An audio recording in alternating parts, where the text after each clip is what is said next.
Anda terkenal sebagai Warren Buffett of Indonesia. Artinya Anda adalah sebagai value investor. Ya. Kalau misalkan dari yang ada di pemberitaan, Pak Lu kan selalu mention gitu ya. Oh udah lihat valuasi perusahaan pakai metriknya PE dan PBV gitu Pak. Itu kok kayaknya gampang banget gitu Pak. Tinggal kita tiru aja, mudah-mudahan kita bisa seperti Pak Lo gitu.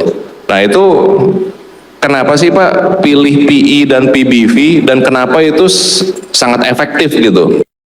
Ya memang membeli saham itu pendekatannya yang paling mudah adalah dari price earning ratio, dari price to book ya. Mudah, sederhana, tetapi sangat jitu ya, sangat jitu. Tidak pakai discounted cash flow, tidak pakai EV EBITDA ya, karena itu untuk konsultan ya, untuk fund manager mungkin yang susah-susah, karena kalau nggak pakai yang susah-susah kan nggak bisa dibayar mahal ya.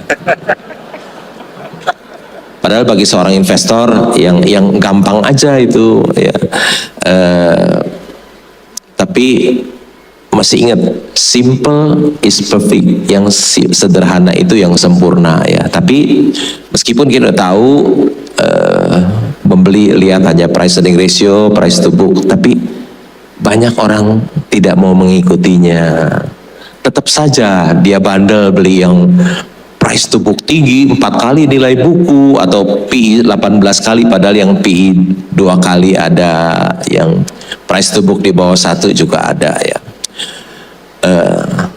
Tentu ketika kita membeli saham tidak cukup hanya lihat rasio itu, kan harus lihat pengendalinya siapa, kita juga harus lihat bisnisnya apa, jadi masih ada tambahan-tambahan itu. RTI tadi ya Pak, ya. Read, thinking, dan jangan lupa investnya ya Pak. Selain RTI itu ada satu elemen lagi sih Pak yang saya kayaknya observasi dari penjelasan Pak Lo, sabar Pak. Cara jadi orang sabar tuh gimana sih Pak? Kan tadi udah dijelasin, sabar itu ilmu tingkat tinggi. Kita bisa sabar kalau kita tahu apa yang kita beli ya. Kalau kita tidak tahu apa yang kita beli, tentu kita tidak bisa sabar. Kita bisa sabar ya.